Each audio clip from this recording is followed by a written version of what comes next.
Assalamu alaikum dear students. We are in our 16th lecture of classical mechanics and I am your instructor Dr. Burhan Zamir. Today we start a new chapter of classical mechanics. The name of this chapter is central force problem. First of all, we introduce these type of problems. The motion of a system consisting of two bodies affected by a force directed along the line connecting the centers of the two bodies. The force is called central force. These type of problems are extremely important in physics. One can solve them completely. तो ये ऐसे problems हैं जो to body problems हैं. इसमें दो bodies जो हैं वो कनेक्टेड होती हैं अंडर अ फोर्स और they are joined by their centres are joined by a line and the force which is connecting them binds them together. तो इन प्रॉब्लम्स की इम्पोर्टेंस क्या है और इसकी एग्जांपल्स क्या हैं. There are two very different realms of physics which are discussed by considering a central force problem. तो फर्स्ट वन क्या बड़ी फेमस एग्जांपल है the motion of celestial bodies that is planets, moons, comets etcetera. जैसे हमारे solar system में एक planet एक सन के अबाउट रिवॉल्व कर रहा होता है, तो यहाँ एक बाइंडिंग फोर्स है between the sun and the planet और ये जो बाइंडिंग फोर्स है इसको हम सेंट्रल फोर्स कहते हैं. तो इसी तरह से एक और एग्जांपल है हमारे पास सेंट्रल फोर्स प्रॉब्लम्स की the two body nuclear interactions, for example scattering of alpha particles by nuclei etcetera. उसके अलावा भी कुछ एग्जांपल्स हैं in the pre quantum mechanics days. जो क्वांटम मैकेनिक्स के स्टार्ट में physicist also describe hydrogen atom in terms of classical two body central force. आपको मालूम है कि हाइड्रोजन एटम में एक न्यूक्लियस है इलेक्ट्रॉन जिसमें एक प्रोटॉन है और उसके अबाउट एक इलेक्ट्रॉन रिवॉल्व कर रहा होता है. तो एक बाइंडिंग फोर्स है between the proton of the nucleus and the electron. तो ये एक टू बॉडी प्रॉब्लम बन जाता है जो एक जिसमें इलेक्ट्रॉन एक फोर्स के अंडर प्रोटॉन के अबाउट रिवॉल्व कर रहा है. तो क्लासिकली हम इसको भी इस प्रॉब्लम को भी जो है वो एक central force two body problem के तौर पर डिस्कस करते थे. लेकिन लेटर ऑन जब क्वांटम मैकेनिक्स की डेवलपमेंट हुई तो क्वांटिटेटिवली ये जो मॉडल था क्लासिकल मॉडल ये थोड़ा डिफरेंट हो गया, लेकिन क्वालिटेटिवली हम आज भी इसको classic. So our main purpose is to study the planetary motion in this chapter. The planetary motion is based on a central force problem. But before going into the studies of the planetary motion by using Lagrange mechanics, we first introduce the classical Kepler laws of planetary motion. ये base बनाते हैं planetary motion को discuss करने की. और ये laws जो हैं ये मैं इनकी एक इंट्रोडक्टरी स्टेटमेंट जो है आपको दूंगा. उसके बाद हम देखेंगे कि किस तरह से लग्रांज मैकेनिक्स को यूज़ करके ये लॉज हम डिराइव भी कर सकते हैं. और सेकेंडली हम प्लैनेट्स की जितनी पॉसिबल मोशंस हो सकती हैं यूनिवर्स में उनको भी स्टडी कर सकते हैं. सो Kepler developed three laws which describe the motion of the planets across the sky: the law of orbits, the law of areas, and the law of periods. Kepler's laws were derived from orbits around the sun, but they apply to satellite orbits as well. तो हम one by one इनकी understanding develop करते हैं Kepler के laws की. तो Kepler का जो फर्स्ट लॉ है इसको हम कहते हैं the law of orbits. According to this law, all planets move in elliptical orbits with the sun at one focus. तो ये हमारा फर्स्ट लॉ है. पहले तो हम देखें कि प्लैनेट जो है वो सन के अबाउट सर्कुलर मोशन नहीं कर रहे. सभी प्लैनेट कोई कर भी सकता है सर्कुलर मोशन, लेकिन सभी planet in general circular motion नहीं करते. केपलर ने ये आइडिया दिया और उसने ये कहा कि जो प्लैनेट्स हैं they revolve around the sun in elliptical orbits. तो ये फर्स्ट लॉ है केपलर का, जिसे हम लॉ ऑफ ऑर्बिट्स कहते हैं। तो इसको यहाँ थोड़ा सा मैं एक्सप्लेन कर दूँ कि इसमें जो बात की गई है कि with sun at one focus, तो आप देख रहे हैं कि ये एक सन है जिसे हमने एलिप्स के फोकस पे रखा हुआ है, और ये एक प्लैनेट है जो रिवॉल्व कर रहा है around the sun in an elliptical orbit. तो ड्यूरिंग इट्स मोशन जब ये प्लैनेट मूव करता हुआ सन के अबाउट मूव करता हुआ इस पोजीशन पे आता है, तो मिनिमम डिस्टेंस होता है सन का प्लैनेट के साथ, और इस मिनिमम डिस्टेंस को पेरीहेलियन डिस्टेंस कहा जाता है, RP इसको हम लिख रहे हैं। और जब ये मूव करता हुआ इस तरह से यहाँ आता है एलिप्स के मेजर एक्सिस के इस पॉइंट पर, तो उस वक़्त इस प्लैनेट का डिस्टेंस आप देखें, ये मैक्सिमम डिस्टेंस होता है फ्रॉम द सन। इस मैक्सिमम डिस्टेंस को हम यहाँ RA से रिप्रेजेंट करते हैं, और इसको एपहेलियन डिस्टेंस कहा जाता है। तो ये थोड़ी सी इसकी मैथमेटिकल ट्रीटमेंट है कि अगर आप सिंपली एलिप्स के जो बेसिक अलजब्रा है उसको जानते हैं, तो एपहेलियन डिस्टेंस जो है वो इस एक्सप्रेशन से, और पेरीहेलियन डिस्टेंस इस एक्सप्रेशन से आप फाइंड कर सकते हैं। It's very simple. तो ये एक एग्ज़ाम्पल है कि ऑब्वियसली एलिप्स जो है वो डिफरेंट शेप्स की हो सकती हैं, और एलिप्टिकल मोशन प्लैनेट्स की डिफरेंट ऑर्बिट्स की शेप में प्रेजेंट की जा सकती हैं। It all depends upon the eccentricity. तो अभी तो मैं आपको सिर्फ एक बेसिक आइडिया दे रहा हूँ केपलर लॉज का। लेटर ऑन जब हम लैग्रांज मैकेनिक्स के थ्रू पोलर फॉर्म में हम इक्वेशन ऑफ मोशन बनाएंगे प्लैनेट की, तो आप उसमें देखिएगा कि उसमें एसेंट्रिसिटी डिपेंडेंस भी हमें नज़र आएगी, और एसेंट्रिसिटी के डिफरेंट केसेस भी वहाँ हम डिस्कस कर सकते हैं for different type of orbits of the planets, और हम करेंगे। उसमें आप देखिएगा कि ओपन ऑर्बिट्स भी होंगे, क्लोज्ड ऑर्बिट्स भी होंगे, लेकिन अभी हम जनरली इसको डिस्कस कर रहे हैं जो पॉसिबल ऑर्बिट्स हैं, क्लोज ऑर्बिट्स जिसमें प्लैनेट रिवॉल्व करता रहता है। उसमें एलिप्टिकल शेप जो है वो बहुत जनरल है, और फर्स्ट लॉ ऑफ ऑर्बिट्स जो है वो यही है। तो ये कुछ एग्जांपल्स मैंने डेटा रखा है आपके सामने, जो आपको बता रहा है कि डिफरेंट प्लैनेट्स जो हैं वो किस तरह से किस पोजीशन पर सन होता है उनका, और किस तरह के ऑर्बिट्स वो बना रहे होते हैं। तो आपको मालूम है कि अगर एसेंट्रिसिटी ज़ीरो हो तो एक सर्कल डिफ़ाइन होता है, और अगर एसेंट्रिसिटी ज़ीरो से इंक्रीज़ करती जाए, जैसे यहाँ 0.23 ली है, तो जो सन है वो सेंटर से फोकस पर शिफ्ट हो जाएगा, जो आपको नज़र आ रहा है। अगर 0.23 से इंक्रीज़ करेंगे तो वो फोकस जो है वो सेंटर ऑफ द एलिप्स से दूर हो जाएगा, और अगर उसको मज़ीद इंक्रीज़ करेंगे 0.77 है तो वो फर्दर इंक्रीज़ कर जाएगा, फोकस जो है सेंटर से मज़ीद दूर चला जाएगा। तो विद इन यूनिट एसेंट्रिसिटी हम ये क्लोज ऑर्बिट डिस्कस करते हैं, ताकि फोकस जो है वो एक एलिप्स को ही डिफ़ाइन करें। तो ये कुछ एसेंट्रिसिटी की वैल्यूज़ लिखी हुई हैं हमारे सोलर सिस्टम के लिए, मरकरी टू प्लूटो। तो इन्हें देख के आप आइडिया लगा सकते हैं कि हमारा, आप देखें जो अर्थ है हमारी, आई थिंक ये सबसे ज़्यादा सर्कुलर टाइप जो पाथ है वो हमारी अर्थ का ही है, क्योंकि इसमें एसेंट्रिसिटी की वैल्यू बहुत कम है। वीनस बल्कि इससे भी कम है। आप देखिए वीनस का ज़्यादा सर्कुलर पाथ है। तो वीनस और अर्थ जो हैं वो आलमोस्ट सर्कुलर टाइप एलिप्स बना रहे हैं। तो आपको मालूम है कि circle is also a special case of ellipse, लेकिन ये एग्जैक्ट सर्कल तो नहीं है, लेकिन क्लोजेस्ट टू द सर्कल हैं। This is the second law of Kepler, this is called the law of areas. ये लॉ ये स्टेट करता है कि a line that connects a planet to the sun sweeps out equal areas in equal intervals of time. तो आप देखें कि ये एक प्लैनेट है जो रिवॉल्व कर रहा है अबाउट द सन।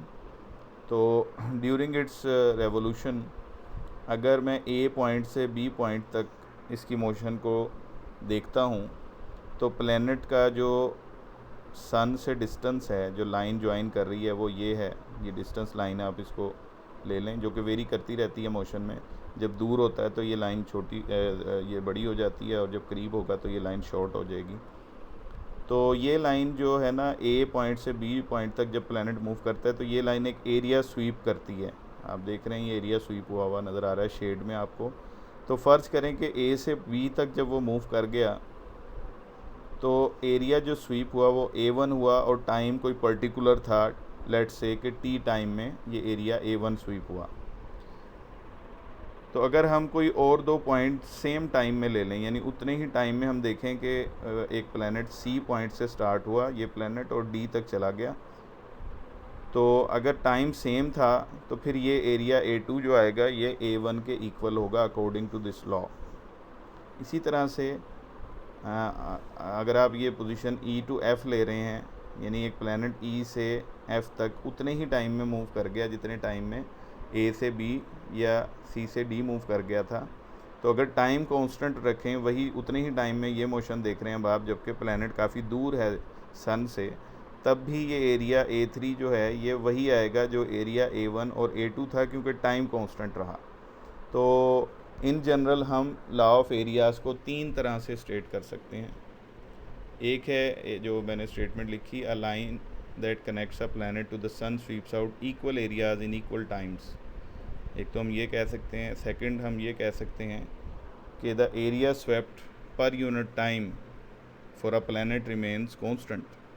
तो यूनिट टाइम के साथ भी इसको हम डिफ़ाइन कर सकते हैं, यानी right time of area swept जो है, रेट ऑफ एरिया स्वेप्ट जो है विद रिस्पेक्ट टू टाइम वो कांस्टेंट रहेगा।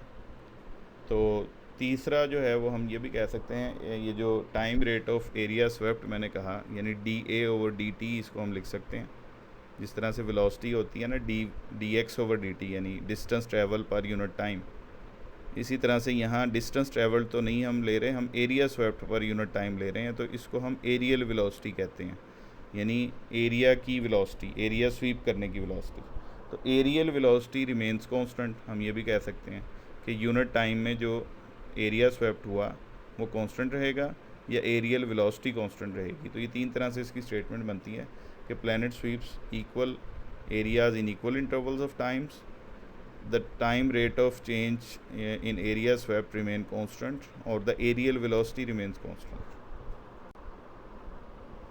ये हमारे पास थर्ड लॉ है केपलर का, जिसे हम लॉ ऑफ पीरियड्स कहते हैं। ये बहुत ही कॉमन सेंस से हमें समझ आ जाता है। इस लॉ के मुताबिक एक प्लैनेट सन से जितना दूर होगा उतना ही ज़्यादा उसका टाइम पीरियड होगा। टाइम पीरियड का मतलब है एक चक्कर सन के अबाउट कंप्लीट करने में जितना टाइम लगता है वो टाइम उतना ही ज़्यादा होगा। तो ऑब्वियस सी बात है, आप देख रहे हैं इस डायग्राम में सन और मरकरी जो है वो क्लोजेस्ट हैं, तो मरकरी का जो टाइम पीरियड है, time of revolution around the sun, वो सबसे कम होगा। फिर वीनस आ जाता है, वीनस दूर है तो उसका उससे ज़्यादा हो जाएगा। फिर अर्थ आ जाती है तो उसका उससे भी ज़्यादा होगा, एंड सो ऑन। जितना ज़्यादा आप distance between the sun and earth आप इंक्रीज़ करेंगे उतना ज़्यादा ये जो इसका टाइम पीरियड होगा प्लैनेट का वो इंक्रीज़ करता जाएगा। तो हम इसको इस तरह से लेते हैं कि टाइम पीरियड जो है वो ऑब्वियसली डायरेक्टली रिलेट करेगा with the distance between a planet and sun. लेकिन प्रोपोर्शनैलिटीज़ हमेशा यूनिट पावर्स के साथ नहीं होती। जब इसको डिराइव किया गया तो पता चला कि स्क्वायर ऑफ टाइम पीरियड जो है this is directly proportional to the cube of the average distance between the sun and planet. तो हम इसको स्टेट करते हैं, the square of the period of any planet is proportional to the cube of the semi major axis of its orbit. तो इसकी calculation तो नहीं मैं दे रहा आपको अभी फ़िलहाल, ये हम लेटर ऑन करेंगे, लेकिन ये इसका जो है ना मैथमेटिकल रिलेशन निकलता है, जहाँ टी स्क्वायर जो है वो स्क्वायर ऑफ टाइम पीरियड है प्लैनेट का, और ए क्यूब जो है ना वो एवरेज डिस्टेंस जो है between the earth between the sun and the planet उसका क्यूब है। तो ये आपके पास जो है ना ये कांस्टेंट है सारा, 4 pi square over capital G into capital M. यहाँ जी जो है वो यूनिवर्सल ग्रेविटेशनल कांस्टेंट है और m जो है वो मास ऑफ सन है। तो ये सारा कांस्टेंट हो तो T square is directly related to a cube. तो ये फिर से एक डाटा है आपके सामने, जो केपलर के थर्ड लॉ यानी लॉ ऑफ पीरियड्स के लिए मैंने आपको दिखाना है। ये ग्राफ है, आप देख सकते हैं, ये ग्राफ है between the square of the orbital period, time period का स्क्वायर एक्स एक्सिस पे ले लिया हमने, and the cube of semi major axis in astronomical unit cube. Astronomical unit जो है वो एक ऐसा यूनिट होता है जो हेवनली ऑब्जेक्ट्स के डिस्टेंस को मेजर करने के लिए हम आमतौर पे इस्तेमाल करते हैं। और ये इसकी डेफिनेशन क्या है, the average distance between sun and earth is regarded as one astronomical unit और AU। तो AU क्यूब के यूनिट में हम cube of the semi major axis ले रहे हैं। तो आप देखें कि अभी हमने पढ़ा है कि पीरियड का स्क्वायर और cube of the semi major axis जो है वो आपस में डायरेक्टली प्रोपोर्शनल होते हैं। तो आप अच्छी तरह जानते हैं डायरेक्टली जो क्वांटिटीज़ रिलेट करती हैं उनका ग्राफ एक स्ट्रेट लाइन होता है। तो ये देख रहे हैं आप, एक स्ट्रेट लाइन आ गई। लेकिन ये सिर्फ ये दिखाने के लिए नहीं है, बल्कि ये भी देखें आपके मरकरी जो है उसका पीरियड सबसे कम है और उसका डिस्टेंस भी सबसे कम है। इसी तरह वीनस जो है उसका डिस्टेंस ज़्यादा हो गया तो उसका जो है वो पीरियड ज़्यादा हो गया तो डिस्टेंस भी ज़्यादा हो गया। इसी तरह अर्थ का उससे ज़्यादा है, मार्स का उससे ज़्यादा है, एंड सो ऑन, ये चलता जा रहा है। प्लूटो सबसे दूर है तो इस वजह से उसका टाइम पीरियड भी सबसे ज़्यादा है। तो ये कुछ डेटा मैंने लिख दिया लॉ ऑफ पीरियड्स के हवाले से। यही हमारे सोलर सिस्टम के डिफरेंट प्लैनेट्स हैं, उनके सेमी मेजर एक्सिस की वैल्यूज़ हैं और उनके पीरियड की वैल्यूज़ हैं, और उनका जो कांस्टेंट बनेगा T²/E³ यानी जो प्रोपोर्शनैलिटी डेवलप होती है उसका कांस्टेंट, वो आप देख रहे हैं ऑलमोस्ट ये सारा कांस्टेंट ही है। तो इसका कांस्टेंट होना ये प्रूव है केपलर के लॉ का। तो चूँकि ये एक्सपेरिमेंटल डाटा है सारा, तो इस वजह से केपलर लॉ का प्रूफ है ये। This data is taken from the book Halliday, Resnick and Walker, fundamentals of physics edition 4 and it's extended table 15.3। तो सेंट्रल फोर्स प्रॉब्लम, जैसा कि बताया गया कि ये 2 बॉडी प्रॉब्लम है। तो इस प्रॉब्लम को समझने के लिए पहले हम इसको रिड्यूस करते हैं 1 बॉडी प्रॉब्लम में, यानी 2 बॉडीज़ अटैच हैं एक फोर्स के थ्रू, तो हम उसको एक सिंगल बॉडी कैसे बना सकते हैं। तो ये आपके लिए इतना मुश्किल नहीं है। अभी हम लग्रांज मैकेनिक्स और मैथमेटिक्स में जाएंगे, वो तो आपके लिए इतना डिफ़िकल्ट नहीं है। लेकिन उसके अलावा अगर आपने सिस्टम ऑफ पार्टिकल्स जो है वो पढ़ा था, तो उसमें आपने पढ़ा था कि if there are n particle system, तो उसको भी आप एक सिंगल 1 बॉडी प्रॉब्लम में रिड्यूस कर सकते हैं by taking its centre of mass. तो एक तो ये आपको पहले से मालूम है। तो अगर 2 बॉडीज़ का सिस्टम होगा तब भी हम उसको 2 बॉडीज़ का भी एक सेंटर ऑफ मास होता है, और वो हमेशा उस लाइन के अलोंग होगा जो लाइन उन दोनों मैसेस को ज्वाइन कर रही है। तो हम सेंटर ऑफ मास के थ्रू इस प्रॉब्लम को सिंपल कर सकते हैं। और दूसरा एक और मेथड ये होता है कि हम रिड्यूस मास का कंसेप्ट जो है वो लेते हैं। रिड्यूस मास का मतलब ये है कि अगर आपके पास 2 या 2 से ज़्यादा मैसेस का भी सिस्टम हो तो उनका एक रिड्यूस मास बनता है। यानी अगर उसको एक सिंगल मास कंसिडर किया जाए तो मैनी पार्टिकल सिस्टम को एक रिड्यूस्ड 1 बॉडी सिस्टम के तौर पर लिया जा सकता है। तो अभी ये मैं आपके सामने ये शो करूँगा कि मैंने आपको बताया। तो यहाँ हम 2 मैसेज ले रहे हैं, M1 एंड M2। तो ये 2 तरह से हम इसको प्रेजेंट कर सकते हैं। M1 और M2 2 मैसेज हैं जिनका डिस्टेंस वेक्टर मैंने R लिया। तो अगर हमारे पास जो ओरिजिन है वो कोई और पॉइंट है, यानी हमने किसी और पॉइंट को ओरिजिन के तौर पर कंसिडर किया है, किसी भी कोऑर्डिनेट सिस्टम का ओरिजिन, लेट्स से कि वो ये पॉइंट है, तो फिर M1 का पोजीशन वेक्टर R1 होगा, M2 का पोजीशन वेक्टर R2 होगा, और सेंटर ऑफ मास का पोजीशन वेक्टर कैपिटल R होगा। और ये जो स्मॉल r है this is a relative vector, और ये सब्ट्रैक्शन ऑफ R1 और R2 के इक्वल होगा, जैसा कि इस डायग्राम में आप head to tail rule apply करके देख भी सकते हैं कि this R is equal to R1 minus R2। और सेकंड जो प्रेजेंटेशन है वो आप देखें कि अगर M1 और M2 का सेंटर ऑफ मास है हमारे पास, तो हम ओरिजिन किसी और पॉइंट पे लेने की बजाय हम अगर सेंटर ऑफ मास को ही ओरिजिन ले लें तो कैपिटल R हमारा ज़ीरो हो जाएगा, क्योंकि कैपिटल R आप यहाँ से देखें क्या था, capital R it is the position vector of centre of mass from the origin. चूँकि अब ओरिजिन ही हम सेंटर ऑफ मास पर ले आए हैं तो फिर ये कैपिटल R क्या हो जाएगा, ज़ीरो। और फिर इस ओरिजिन से यानी सेंटर ऑफ मास से M1 का पोजीशन वेक्टर होगा R1 और M2 का पोजीशन वेक्टर होगा R2। तो ये दो प्रेजेंटेशन हैं, दोनों आप कंसिडर कर सकते हैं। तो अब हम स्टार्ट करते हैं। इक्वेशन ऑफ मोशन बनानी है हमने इस टू बॉडी प्रॉब्लम के लिए जो भी आपके सामने रखा गया। तो इसकी इक्वेशन ऑफ मोशन हम कैसे बनाएंगे, उसके लिए हम स्टार्ट करते हैं काइनेटिक एनर्जी से, पोटेंशियल एनर्जी से, और फिर लैग्रांज फंक्शन बनाएंगे। So we can derive the relation of the kinetic energy of two body problem which is given by this expression। ये ऑलरेडी डिराइव्ड है, ये आप लोगों ने ट्राई करना है। इसको डिराइव करने के लिए आपने एक टू बॉडी सिस्टम की काइनेटिक एनर्जी डिराइव करनी है।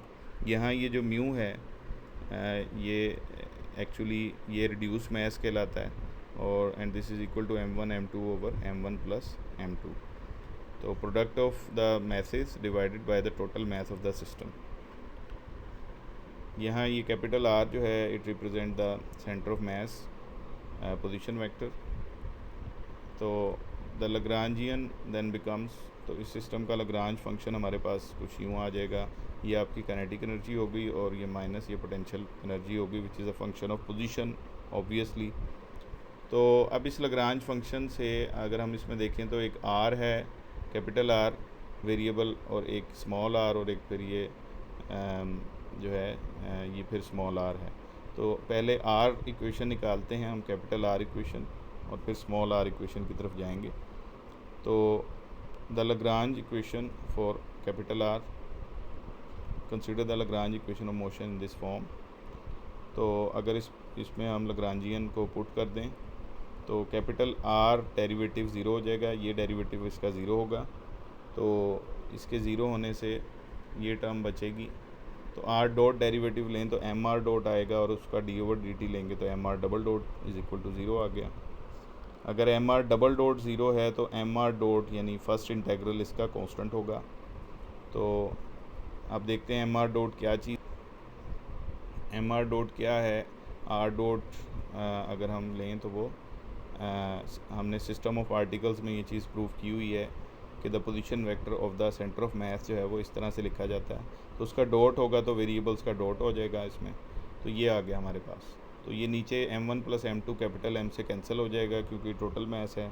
तो हमारे पास ये M1 R1 dot plus M2 R2 dot constant के इक्वल आ जाएगा। अगर आप देखें M1 R1 डॉट को, तो ये क्या चीज़ है, this is the linear momentum, क्योंकि R डॉट जो है वेलोसिटी है। तो this is the linear momentum of the particle 1 and this is the linear momentum of the particle 2।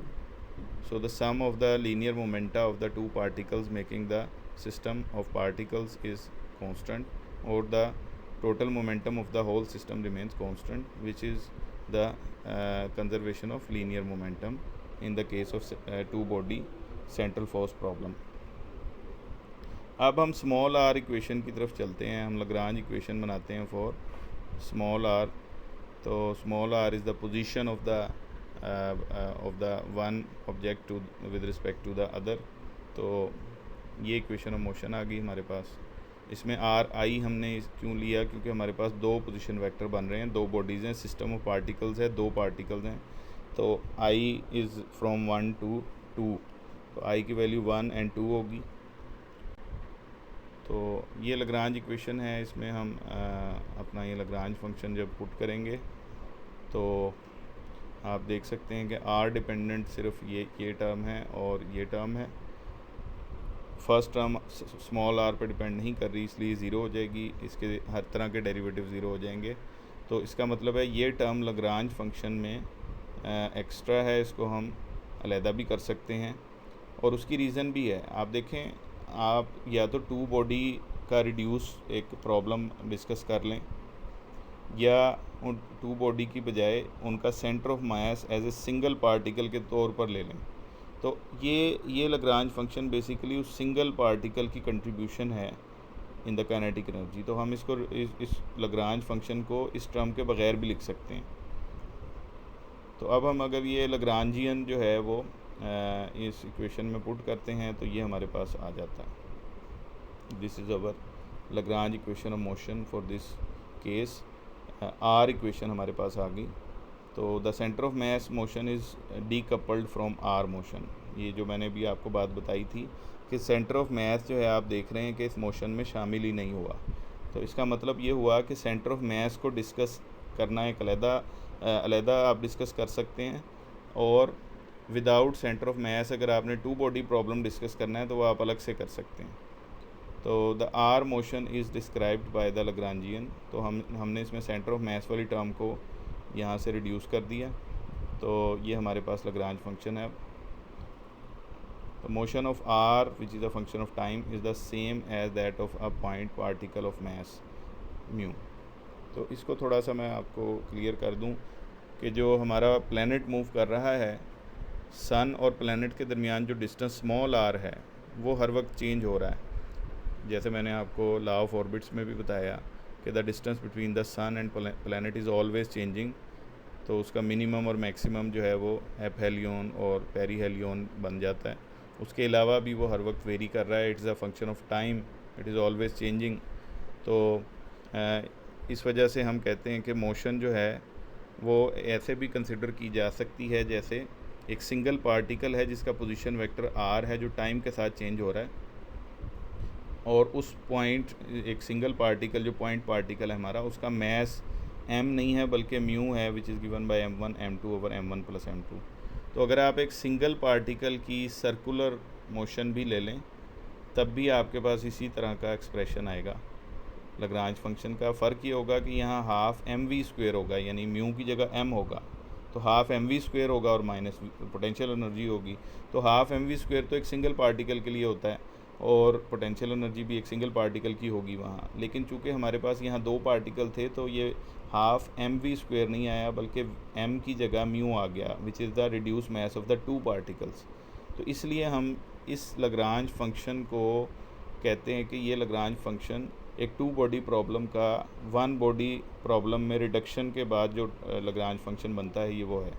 यानी this Lagrange function is designated as the Lagrangian of the reduced one body problem.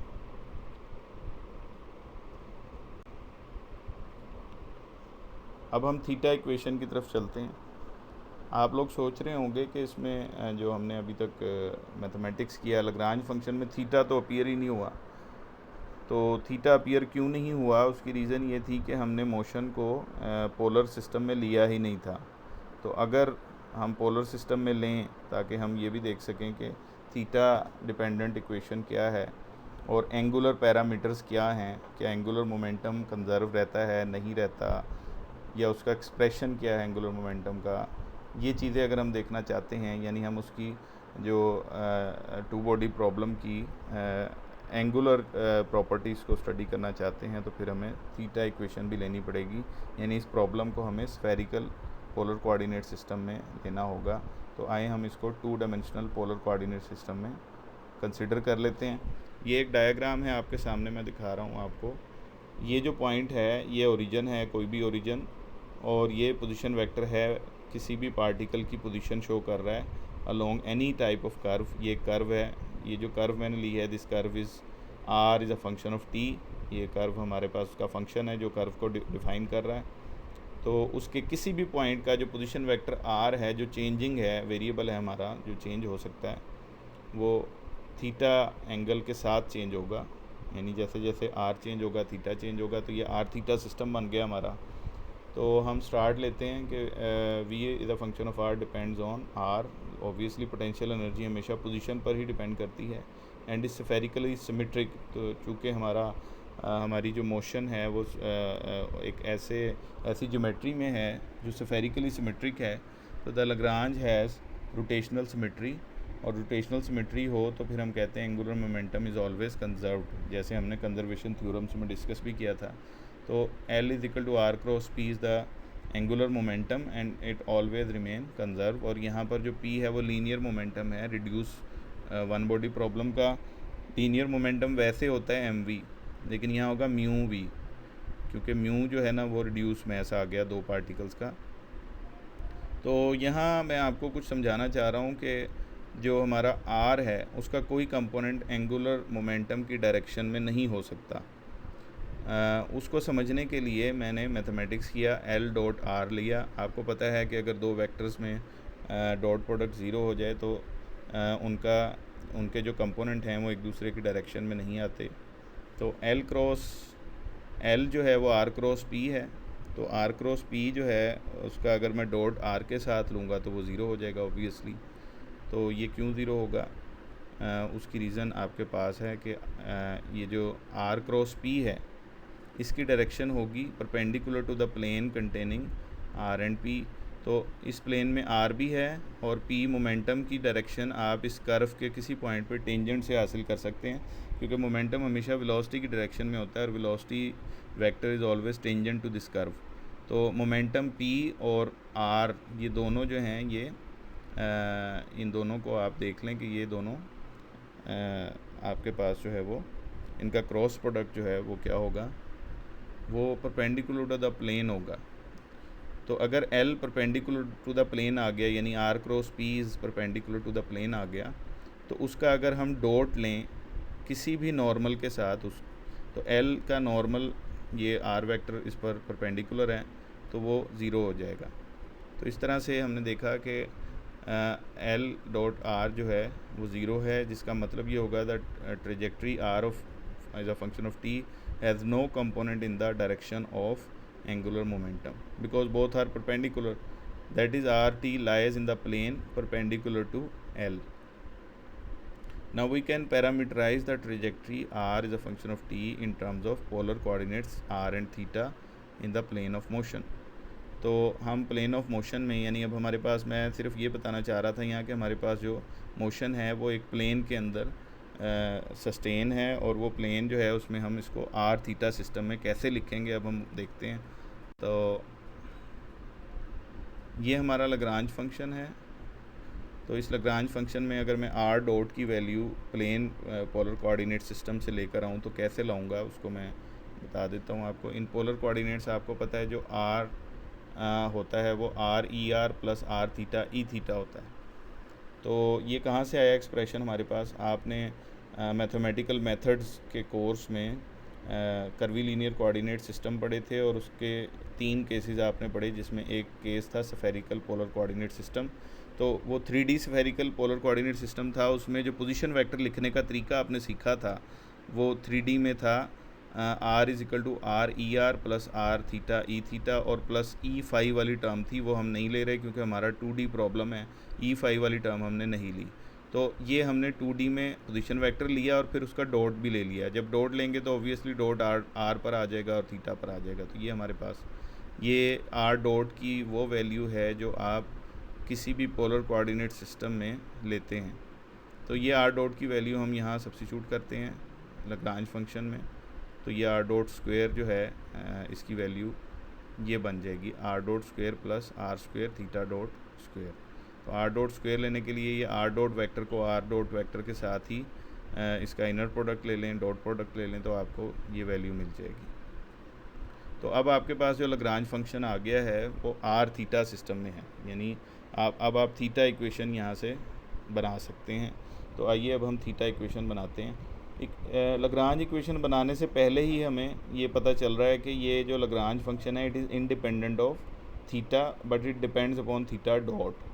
तो आपको पता है cyclic coordinates आपने पढ़े थे, तो theta जो है ना वो एक साइक्लिक कोऑर्डिनेट है, यानी कि साइक्लिक कोऑर्डिनेट एक ऐसा कोऑर्डिनेट होता है जो लाग्रांज फंक्शन में अपीयर ना हो लेकिन उसका टाइम डेरिवेटिव अपीयर हो जाए। तो ऐसे केस में लाग्रांज इक्वेशन ऑफ मोशन की जो फर्स्ट टर्म होती है partial L over partial theta वो ज़ीरो हो जाएगी। तो दूसरी टर्म से हमारे पास जो है D over D T of partial L over partial theta dot आएगा, जो ये बताता है कि time derivative of the linear momentum is equal to zero. वहाँ पर हम ये पढ़ते थे, लेकिन यहाँ क्या होगा आइए देखते हैं इसको। तो हम कहते हैं L is independent of theta, तो कंजुगेट मोमेंटा इज़ कंजर्व्ड। तो मोमेंटम जो उसका बनेगा वो जो कंजर्व होगा that will be partial L over partial theta dot. तो partial L over partial theta dot जो है वो अगर हम फाइंड करें इस इक्वेशन से तो it will be mu R square theta dot. तो चूँकि ये मोमेंटम जो है ये थीटा कंपोनेंट है मोमेंटम का, तो इसको हम एंगुलर मोमेंटम कहेंगे क्योंकि ये रोटेशन से रिलेटेड है। तो इसको हम L से डिनोट कर रहे हैं और ये एंगुलर मोमेंटम है हमारे इस सिस्टम का। So L is equal to mu R square theta dot is the angular momentum called first integral of motion. In the next lecture, we use this equation of motion and its solutions to discuss the orbits of the planets and also the Kepler laws of planetary motion. Thank you.